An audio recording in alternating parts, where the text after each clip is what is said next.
Good afternoon, everyone. Welcome to our February SciCommers Mentor Chat.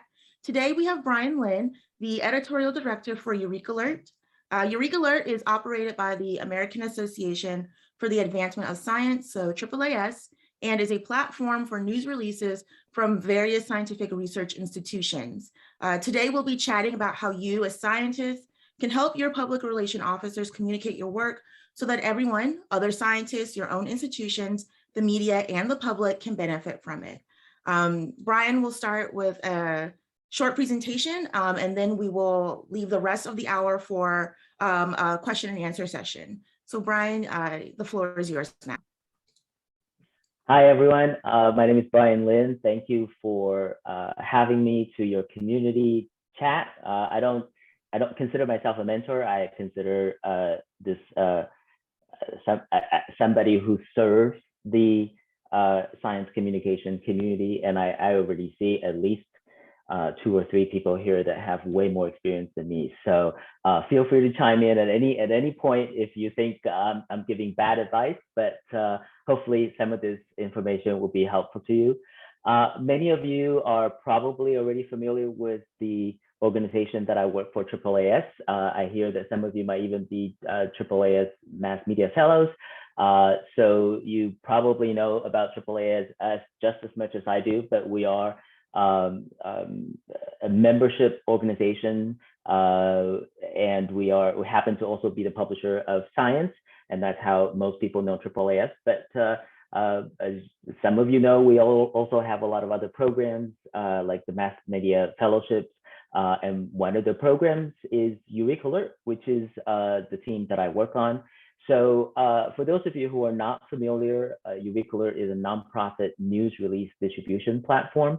So if you think about some of the commercial news release distribution platforms like PR Newswire or MarketWire or BusinessWire, we do similar things, except we are nonprofit, we're operated by AAAS, and we focus on science news. Now, when we say science news, it does encompass all disciplines of science. So basic science, applied science, health sciences, environmental sciences, and most importantly, social sciences is very much part of our mandate.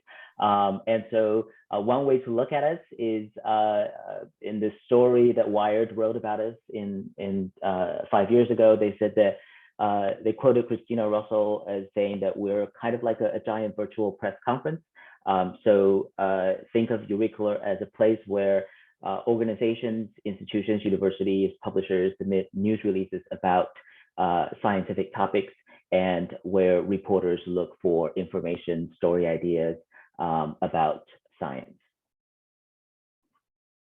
So today I'm going to offer sort of just some key points of my experience having been a public information officer, or PIOs, at a major university in Canada, and the last 7 years working at EurekAlert, how to make your science communication experience mutually beneficial for both yourself and the public information officers that you work with. And then I'll have some resources that you can dig in deeper if you like more information, and then we'll open up for questions and answers. So I was thinking about my time as a PIO at the University of British Columbia, Vancouver, and what kind of scientists that I enjoyed working with the most, and what they did, to make my job so much easier and to make the experience so much more fun. And I came up with sort of this idea of 3 gifts that you can bring to your press office. And the first gift is the gift of time. So in media relations, in anything to do with news, right? Like the lead time is so paramount to any kind of good communication campaign. So please, please, please, you guys are typically working on scientific projects for months to years, so something major is coming down the pike. Please let your PIOs know about your forthcoming work as early as possible. We typically advise that you, for example, if you have a new study coming out, to let your PIOs know when the paper is accepted. But I would actually say, tell them even sooner if it's a big project, if you potentially could have multiple papers in a large project, or if it's a challenging project. And when I say challenging, that means if it's potentially difficult to communicate. So what either it's a really esoteric basic science project, or if it's a really applied project that has a lot of public interest, but maybe miscommunicated or misconstrued. Anything that you think would need more time is a good reason to give your PIOs more time. Now, the other major reason to tell your PIOs about forthcoming papers is that most of the top science journalists only cover studies if they can work on it under embargo. And so, the major science reporters that work for the AP, the New York Times, the Post, for example, they want their stories about a particular study to come out at the same time that the study comes out. And so if your PIOs don't have enough time to work with you on a news release and get the releases out under embargo, chances are a lot of the major science reporters may not choose to cover it. And you may have a great study that simply sort of missed the train, so to speak. So definitely think about embargoed outreach. And the first thing you have to do about that is make sure that you get information to the PIO as soon as possible. Now, a lot of the publishers nowadays do inform PIOs ahead of time. And when they tell scientists about their papers being accepted, they usually will provide information on how to best communicate, share your study with journalists. And oftentimes it does include things like tell your PIOs, work with them on a press release and release it under embargo. And particularly for multi-institution collaborations like astronomy projects that have 100 institutions collaborating, it's really important that those PIOs have enough time to work with you to actually find, if you're not the lead institution, to find unique angles that they can tell about your participation.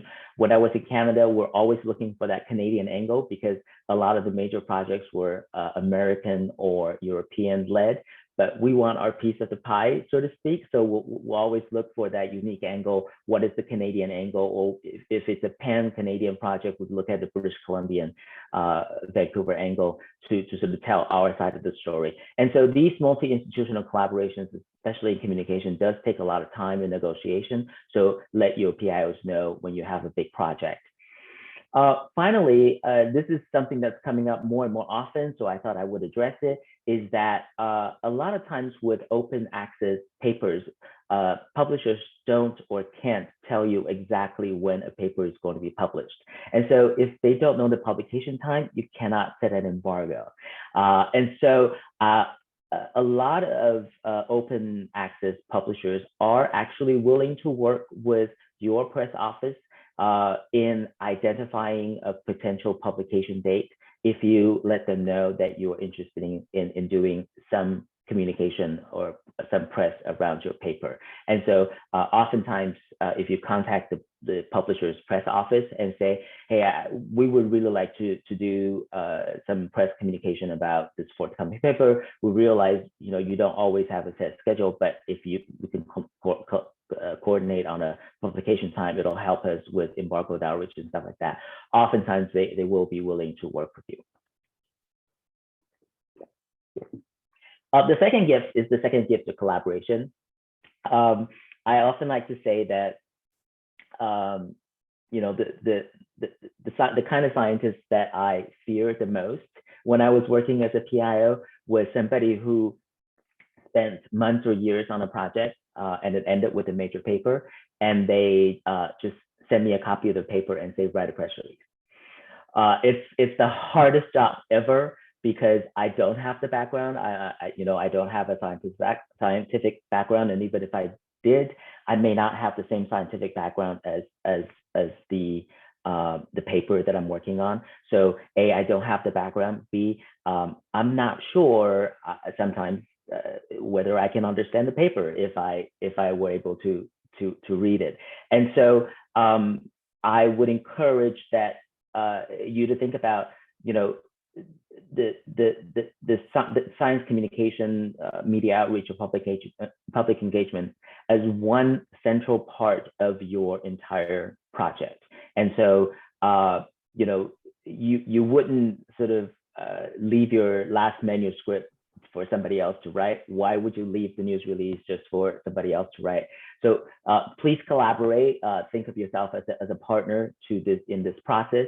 And you know, I would say meet your audience, and your audience at first could be the public information officer, the press officer, and then it could be the journalists that you're trying to reach, and then ultimately it's the members of the public that you want to communicate your information about. So you need to meet your audience at least halfway. You need to sort of tell them what you think is the most important part of your study, and I would say, you know, meet them even more than halfway, especially if the topic is challenging or controversial. And so when I say meeting them halfway, like Communicated, talk about it in a way that average Joe like me would understand, and that will decrease the potential for misunderstanding, decrease the odds of you know, inaccurate coverage, and a lot of it has to do with sort of starting with the scientists, meeting your audience at least halfway. When you work with your PIOs, you know, brainstorm potential headlines and leads with your colleagues or loved ones. This will help you sort of put the right tone and put the right emphasis on the study or the project that you want to communicate. Ask PIOs or other non-scientific friends to check your jargon when you're talking about your study and any assumptions that you make, because I think oftentimes scientists forget that most of their communication happen with colleagues that have a lot of the same background and a lot of the same knowledge. And so you tend to talk in codes that the rest of us who are not in the club with you don't understand. And so check both your jargons and any kind of assumptions that people understand what you're saying.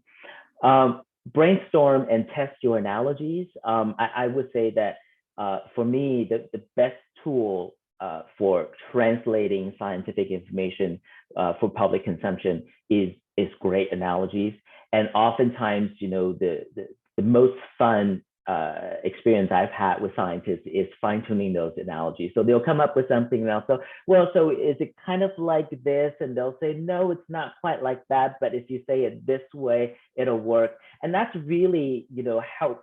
You're working with a communications professional in fine-tuning the best way to talk about your work, so that you come up with the analogies that you're most comfortable with, that is easy for your audience to understand, and test those analogies, because with different audiences, those analogies may not work as well. You know, certainly I know that when I was in Canada, some of the sort of terms and references that we use in Canada didn't go over very well, or sort of went over the heads for people in the US or in other parts of the world. So test your analogies, especially if you think that some of your audiences are going to be overseas. Think about potential cultural faux pas when you're testing your analogies. I think this is a really important point of sort of managing potential crises or potential issues, is advise your PIOs on potential controversy or misunderstanding that could come up, and come up with a plan together. So I always ask scientists to answer two questions for me. What is the least question? What is the question you least like a journalist to ask you? And what is the question you would most like a journalist to ask you? Now, if you know the answer to the first question, then you are prepared when any kind of controversy comes up. Now, if you're prepared, if you know the answer to the second question, and during an interview, the journalist didn't ask you that, you know that you should volunteer the answer to that question. So these are two questions that I always ask any scientist that I interview, to find out what the potential challenges and controversies might be, and also, like, what is the one thing that they really want people to know. And oftentimes in interviews, we sort of sit back and let the interviewer take the lead, and forgetting that we are part of this exchange and part of this conversation. The last part I want to share is the gift of preparation. And this is where I think that many scientists today are already really savvy about. But I always say that if you want to participate in science communication, you must be a consumer of science news. You must look at what's being said out there, because if you're not a good consumer, you're not going to be a good communicator. And so, read both good and bad science coverage. So how great science communication looks like, and also, how sometimes things can go wrong. And, look at the bad science coverage and say, well, how would you do it differently? How would you describe that same science differently? What are the things that you could do different to prevent that from happening to yourself?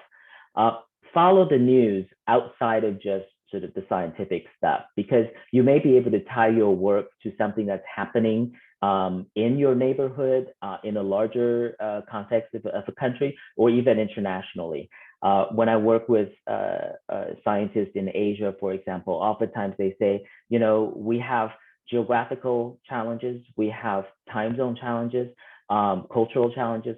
How do I get, say, an American journalist to be interested in something we're doing here in China? And I said, it's not that different from when I had to get somebody in New York to be interested in something we were doing in Vancouver, even though we were just on the other side of the same continent.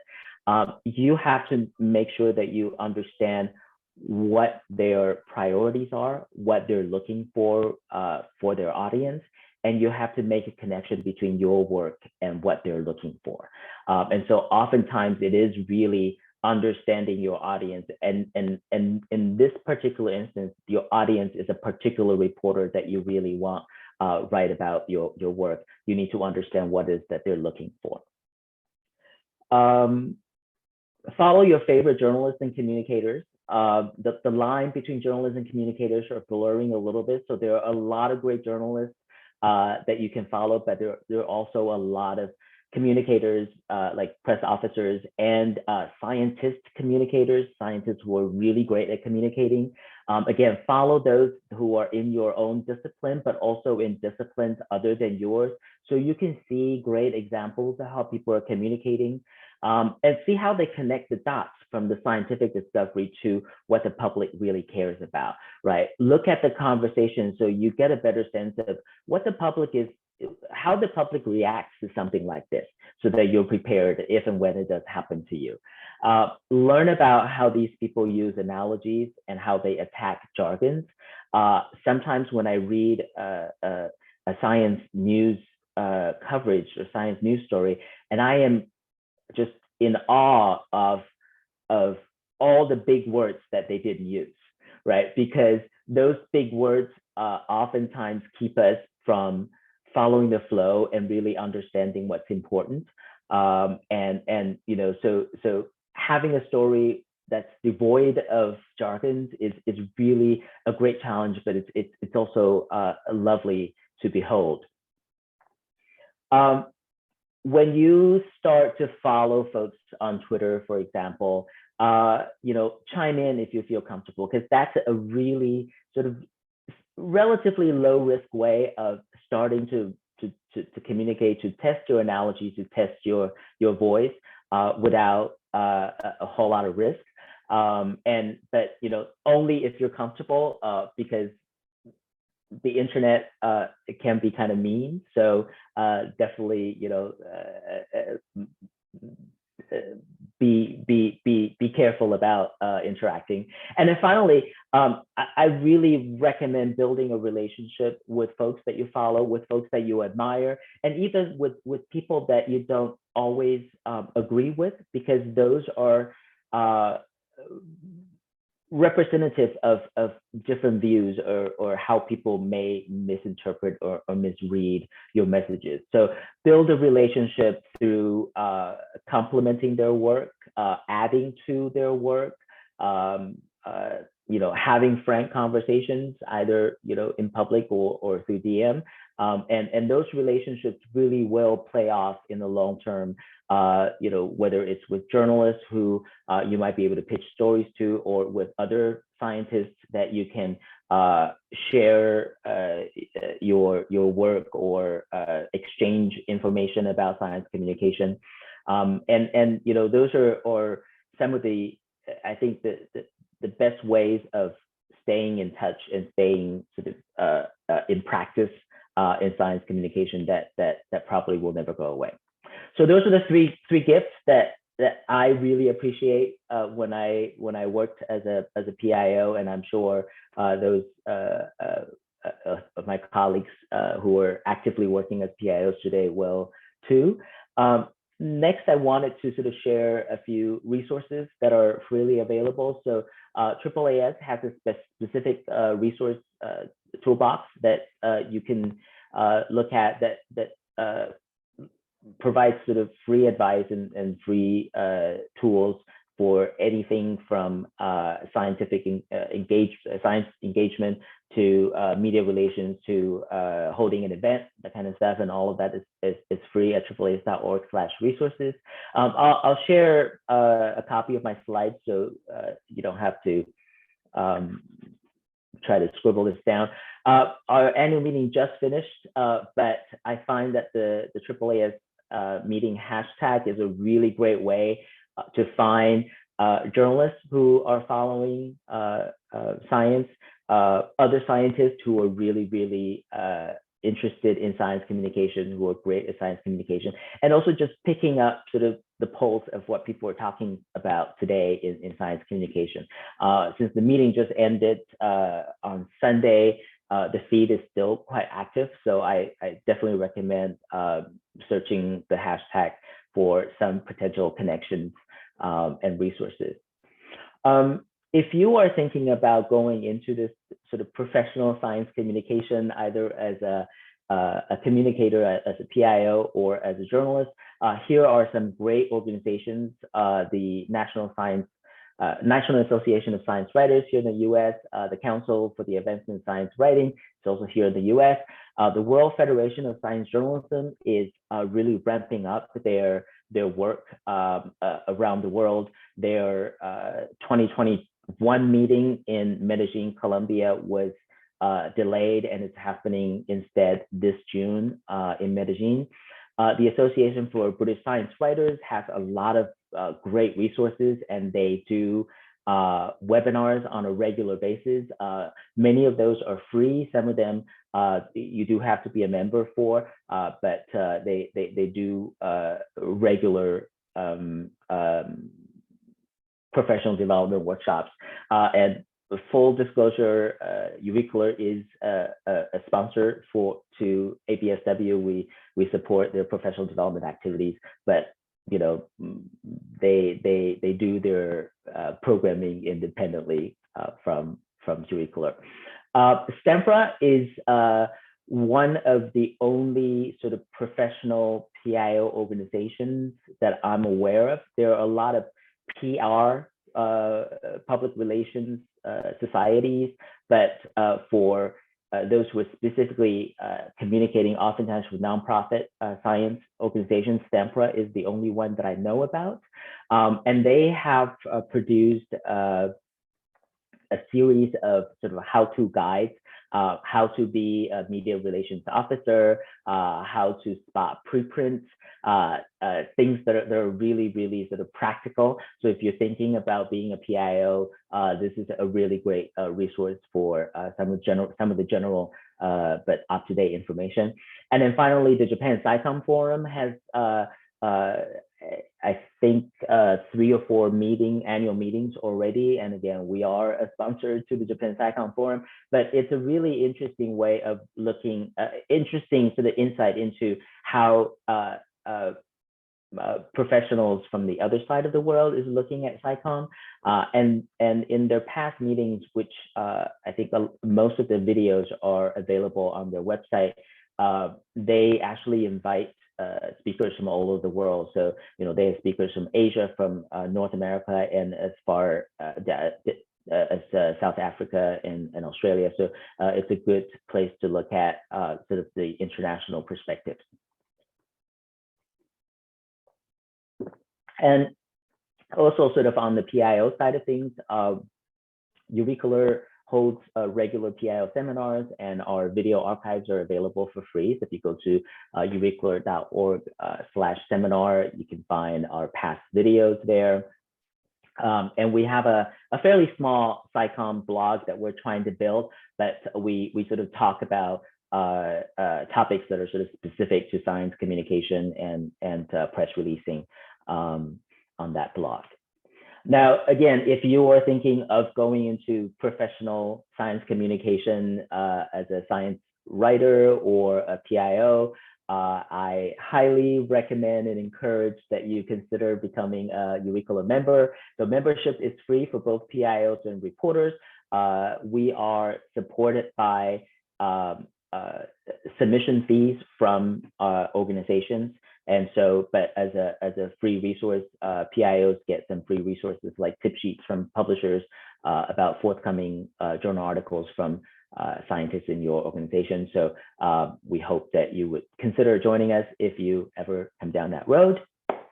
And with that, I will turn the floor back to Tyler for any questions that you might have. Yeah, thank you, Brian. Everyone, the floor is now open for questions.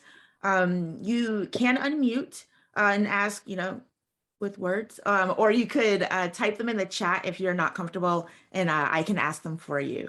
I will start off, and I do have a question, Brian, for scientists who are working with their PIOs.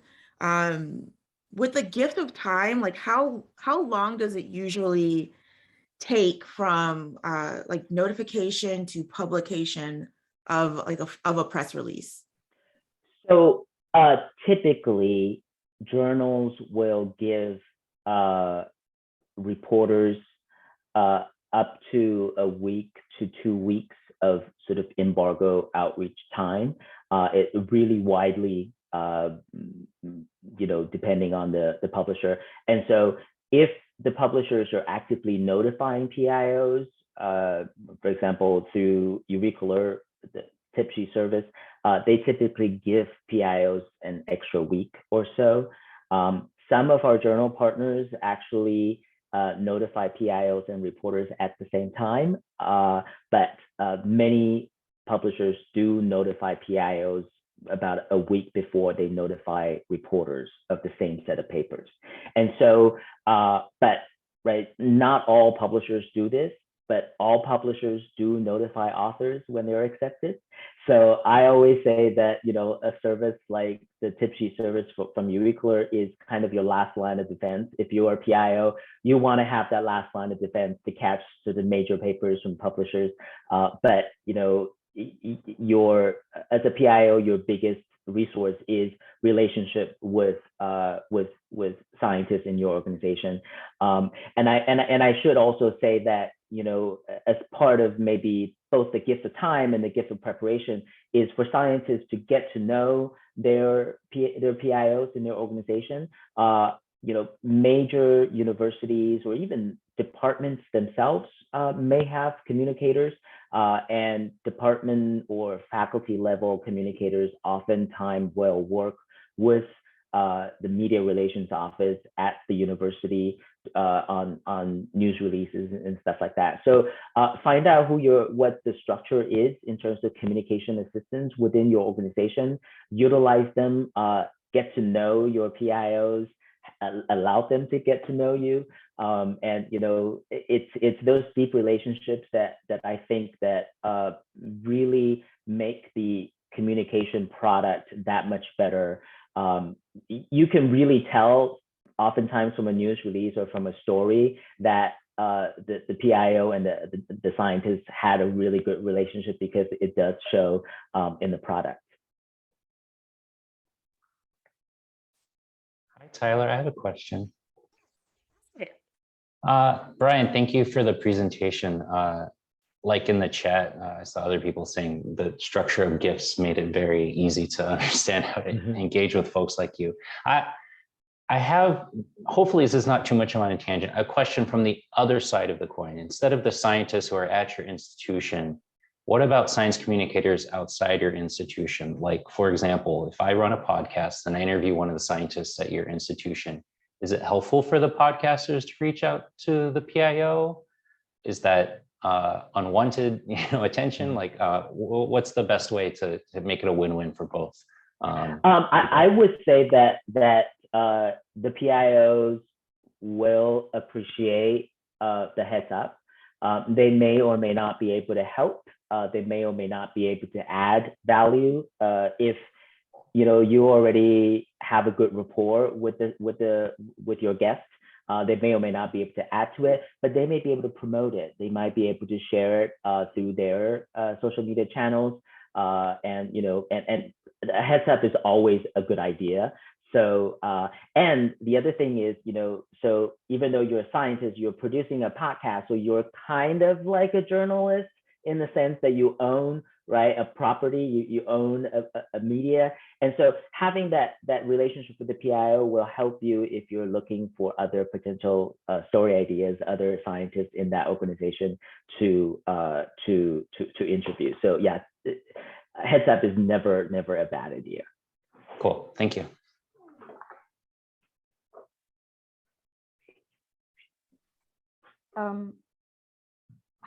Hi, Brian. Thanks for the talk. I had a question as well. I am currently a postdoctoral researcher, and I am in the process of transitioning, looking for like science communication jobs full time. I've been having a lot of roadblocks due to me being an international scholar and would require visa sponsorship for anywhere to go ahead. And because of that, I'm also cannot undergo like freelancing currently. Mm-hmm. So I'm wondering like if you have like tips or advice for me that I can leverage to kind of like get rid of that roadblock. Are you thinking sort of on the journalism side? I'm thinking I'm open to both like journalism or even like PIO roles at like universities, since I guess it's easier for universities to sponsor visas given they are nonprofit, so it helps them.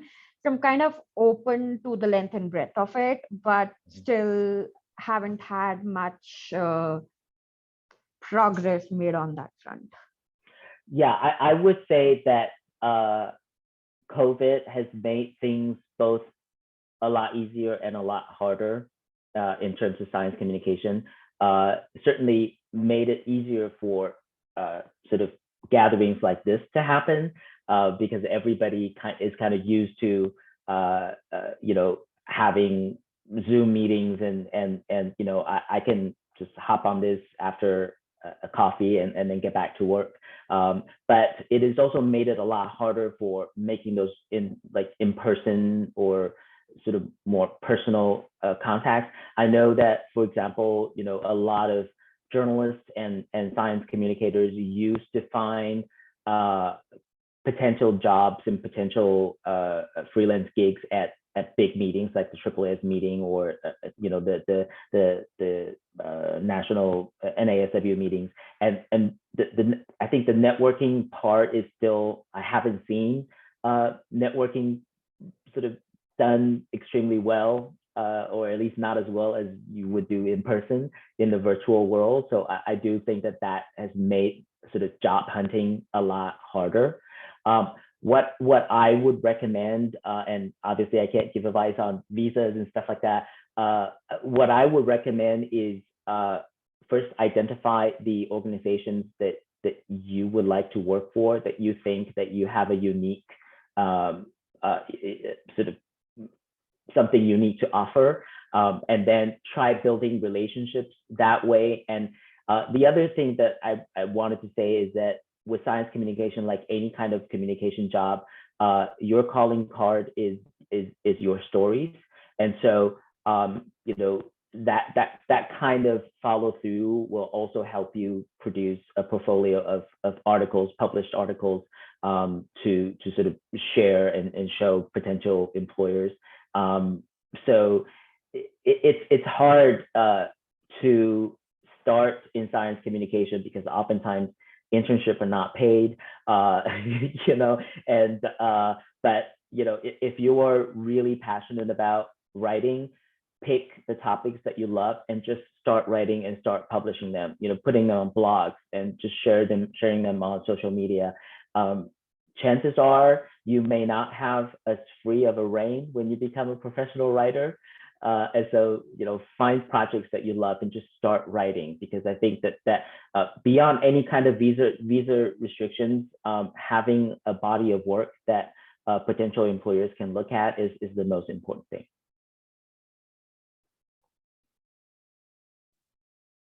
And Peter, I'll add that our next mentor chat, so in March, we'll actually have our speaker, Ben Young-Landis, to come and chat with us all about blogging. So I'm not telling you to like wait a month, but if you want some more tips on like how you can start blogging so you can start getting that practice of science writing and not waiting for, you know, someone else to publish your work, then we've got you covered in a couple of weeks. And I actually met Ben at a previous AAAS meeting, you know, talk about sort of the good old days of in-person networking. That's just how it used to work. And so I think we just have to be more creative and more persistent about building those relationships in a virtual format. Yeah, definitely. I definitely understand kind of the importance of building a portfolio, and fortunately I had opportunities through multiple places to kind of at least have some writing samples to like show. But yeah, I think I kind of agree. I think something that I hadn't thought about was like maybe doing a focus target on like places that I would want to work. I think, yeah, shortening that out and then having a more targeted approach sounds like a good plan to move ahead.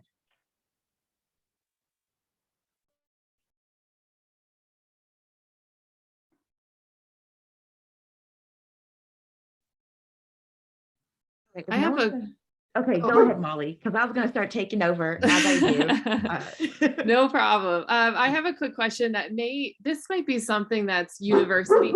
I'm sorry, that might be something university specific, but I was wondering if you could talk more about your experience with like department level versus what's like college level or school level PIOs, and if you have found that most things often happen at a college level, or if people can find lots of opportunities at the department level. And I guess the reason that I'm asking is because I have found this to be kind of variable, and I'm just kind of curious if people expect more science news to come from those larger offices within a university versus something that's maybe more specific. Yeah. Yes. So all of that is right. Okay. So oftentimes, especially for larger universities, you would have what I like to call the central decentralized system. So what that basically means, you would typically have a central media relations office or communications office. Sometimes it could be public affairs office in the case of my old job, or it could be marketing and communications. They come in different shapes and forms, but there's usually somebody or an office that is in charge of media relations. And so those are sort of your central media relations experts that represent the entire university. Now, oftentimes for larger faculty, so medical schools, oftentimes business schools nowadays, and large scientific science faculties will hire their own communications people, and those people will oftentimes have a mix of priorities and responsibilities and expertise. So some of them will have media relations expertise. but because they are faculty-based or departmental-based, sometimes they also handle internal communication. So those would be departmental newsletters, right? The dean speeches, the Christmas letters to donors, that kind of stuff. And so there's always going to be slightly different configurations, and depending on the person you're working with, they may have slightly more experience in one kind of communication than others. But I would say if there is somebody in your department or college or faculty, get to know them, because you will learn a whole lot from them. They may not be able to do everything with you or for you, but you will learn a lot from them. And what I do know is that PIOs like to talk to each other. So at least at my university, we exchange messages all the time. And so, I would hear from, the PIO at the medical school that there is some big projects, and, so I would collaborate with them on a sort of university issued press release. Sometimes they will go ahead and do their own if we don't pick up on it. And so, and what I would recommend is you think about what your goals are and what your audience is for that particular thing you want to talk about, because it may or may not be a news release material. It may be a departmental newsletter, or it may be a specific targeted pitch to a set of reporters or a set of stakeholders, right? So I always say that, look, if you want to change policy, yes, there is a role for mainstream media to play, but you might actually have better luck if you work with the government relations people in concert with your communications people on a direct pitch to specific policymakers. So again, thinking about your goals and what your call to action is and who your audience is. And not everything should be a news release, and not everything can be a news release. Okay, thank you so much. I'm still kind of learning the ins and outs as I've taken on a little bit of side work related to PIOs. So I'm just, that's really great advice. Thank you so much. And it's sort of along the same lines of what I said to Perry, right? Like a PIO will never turn down an opportunity to meet a scientist and learn about their work, because essentially, right, like you guys are potential customers that could have great stories for me to use. So no PIO will turn down a meeting with a scientist if you request it.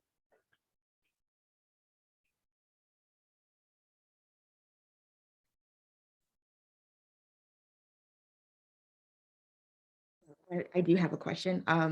Brian, you mentioned like that good communicators are good consumers.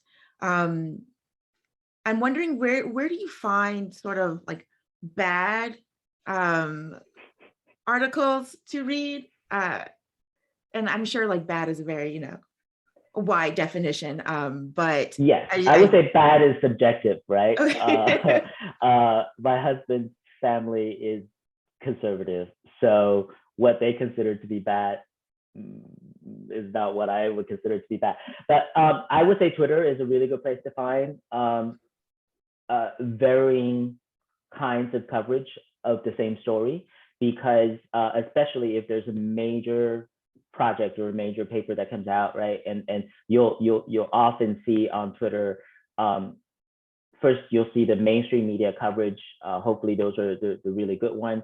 And then you'll sometimes see sort of a secondary aggregation coverage. Some of them will simply be replays of news releases and stuff like that, and you can usually tell by the tone of the story. But then you'll start to see sort of a third wave of what happens after that. And so those are really good ways of looking at not necessarily bad coverage, but coverage that come with limitations.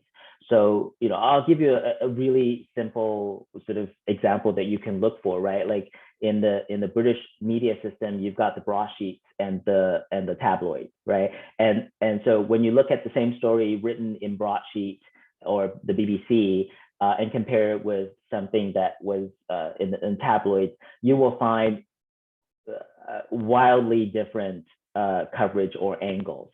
And part of the difference, right, obviously is the intended audience, right? Broadsheets and tabloids have very different audiences, and they also have very different length restrictions, right? And when you pull, so if you have a topic and one journalist has 800 words to write about it, and the other journalist has 200 words and a picture, right? The coverage are going to be very different. And so, that's one way to really look at, how an intended audience could really alter the way that a story is told. And that's why I always, encourage scientists to think about, like for this story, am I going after, like, what kind of an audience am I going after? Am I going after as wide, as far as possible?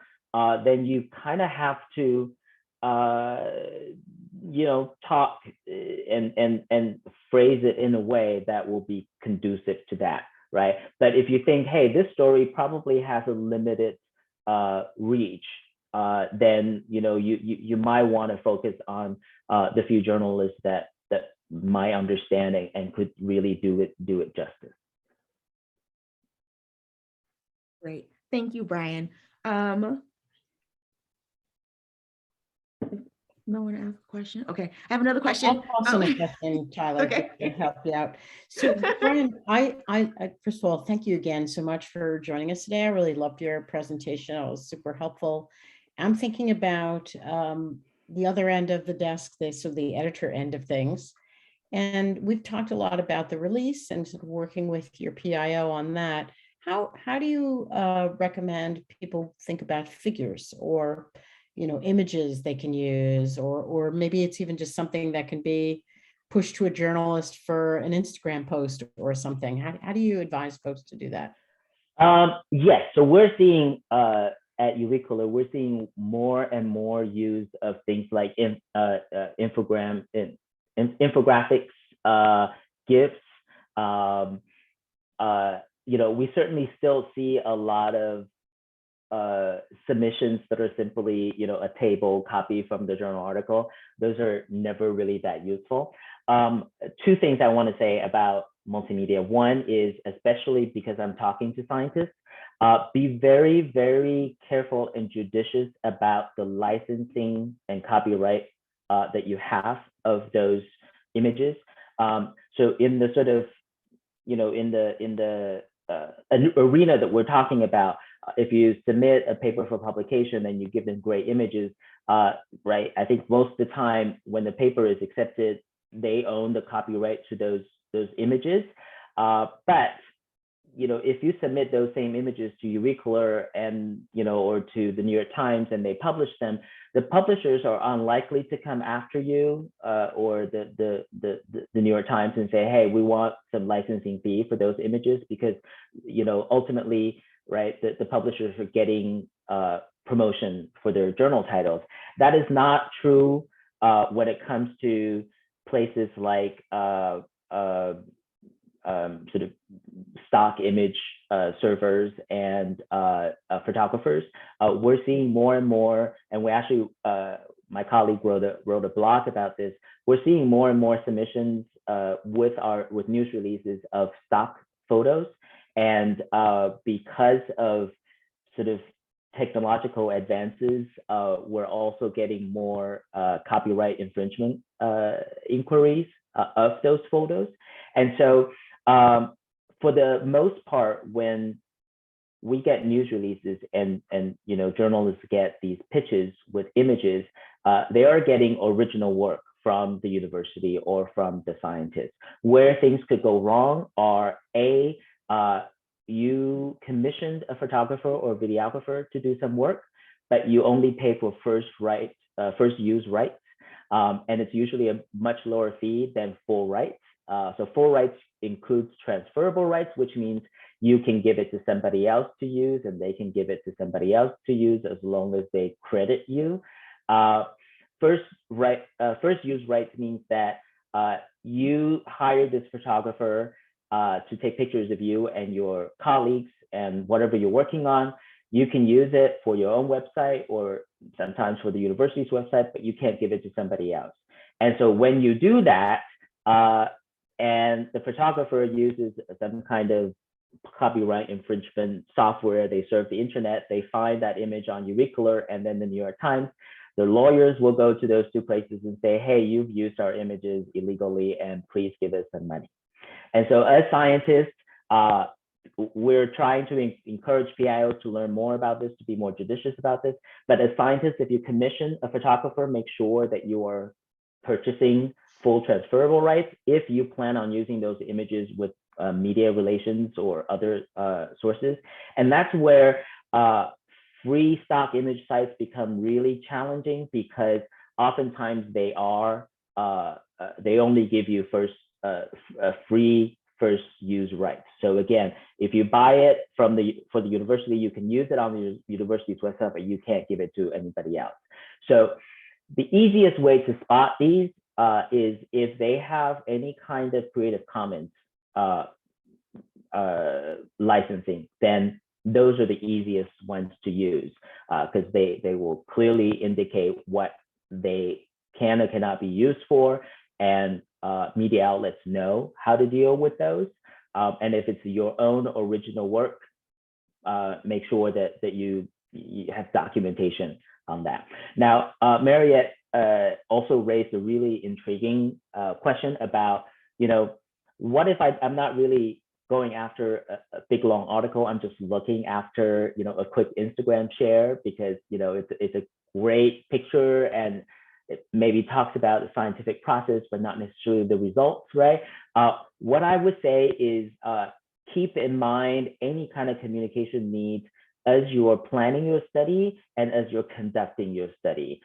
We oftentimes hear about, when I was a PIO, hear about great field trips that had no documentation, right? Like gather all the data, they had all the, the microscopic things, but there is no picture of them in the field. Well, I can't talk about I can't show off a great field trip if you don't have pictures of it, right? And so I would say in today's day and age, when everybody has a camera in their hands, everybody has a high-def video camera in their hands, document as much as possible, because then you own it, you can do whatever you want with it.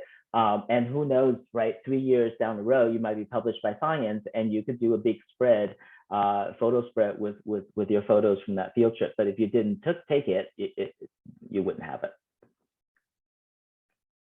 Thank you, Brian.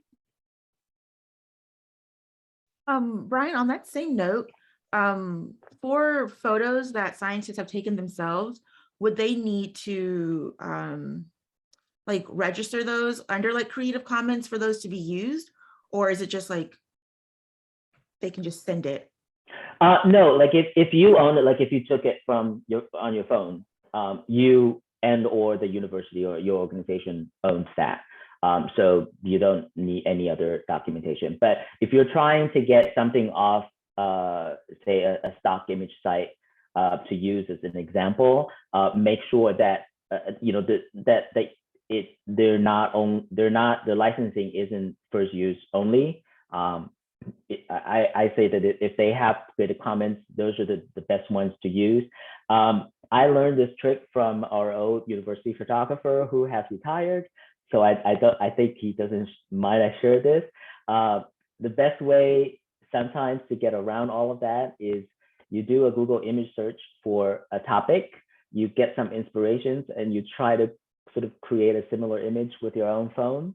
And so, here's an example, right? Like if I were to write a news release about, say, a biological process that will potentially shed light on allergies, right? Now, the images I have may not be very interesting from the study, but I could, if I do a search for images on allergies, there'll be plenty of fun images that will allow people will relate to. Now, if I take one of those images, I may not have the rights to redistribute them, but I might be able to get some inspiration from it and have my husband pose for a picture, or have my lab mate pose for a picture that looks like that, right? Holding a flower and sneezing, right? So you can create sort of similar images based on great ideas that you can find out there and own those images and use that to sort of for social media or to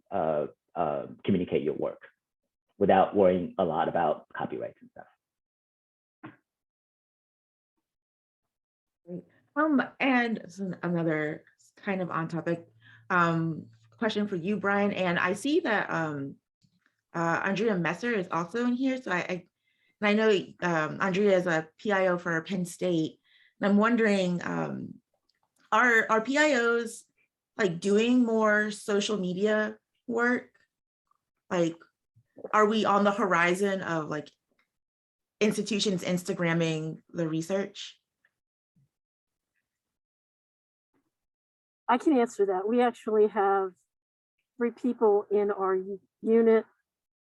Supposed to have 3 people in our unit who do social media. The majority of that is done for the university itself, looking for students, all that kind of thing. But yes, we have a variety of research in social media. We certainly have Facebook, we have Instagram, we have Twitter. Those are usually the ones that, and LinkedIn. Those are the ones that that the research stories go on. And they're separate streams from the other streams. That doesn't say that the research social media doesn't end up on the mainstreams. Some of it does, some of it doesn't. But we actually have 3 people dedicated to doing social media. They will come to me, for example, if there's an Instagram story that they want to do, to make sure that it's right, because that's a little more complicated than a tweet. But yeah, we do it. It's there was a time when we, the writers, did all of it, but thankfully now there are much younger people who do the social media. I can do social media, but I'm not the audience for most of it, so it's not as easy to do that.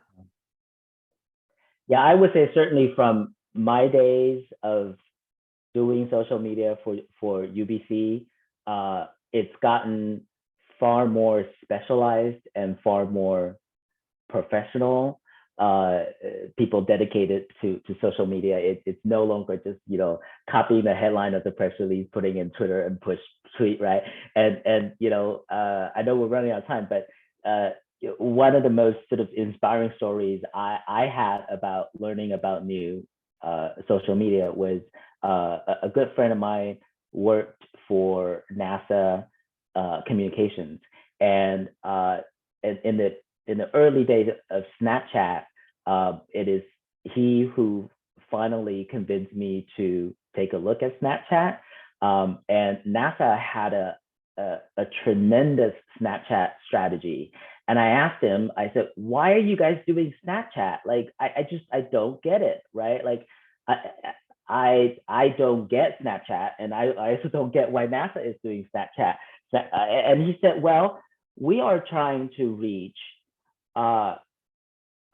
kids at an age where they can actually look at NASA and look at space as something that they want to do, especially, you know, they want to reach young girls, and Snapchat is where young girls were.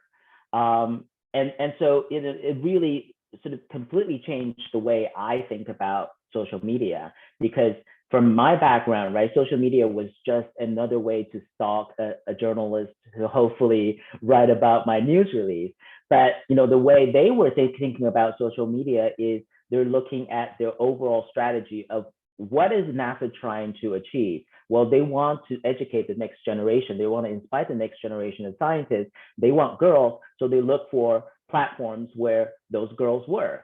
And they found a way to collaborate with One Direction to have one of the music videos be an astronaut video, and they saw their girl following went over the charts, right? And so again, like, I think it just goes back to thinking about, you know, as a scientist, as a storyteller, who do you want to tell this story to, and why do you want to tell this story to them, right? And then think about what is the platform and what is the way that you can best tell that story. You know, like, I'm old school, like I'm write a news release, send it to a journalist, get it written, but the world is far, far, far, far bigger than that today. And so, you know, not every project is a news release, and not every project should be a news release because your audience may or may not even read that thing. Thank you, Brian. And that's like a lovely way to end this. Thank you everyone for joining us live. The recording will be posted on our Slack, and so will the slides, so you guys can have clickable links to the resources. I think that's all for our announcements. Our March mentor chat will be in March, obviously. It will be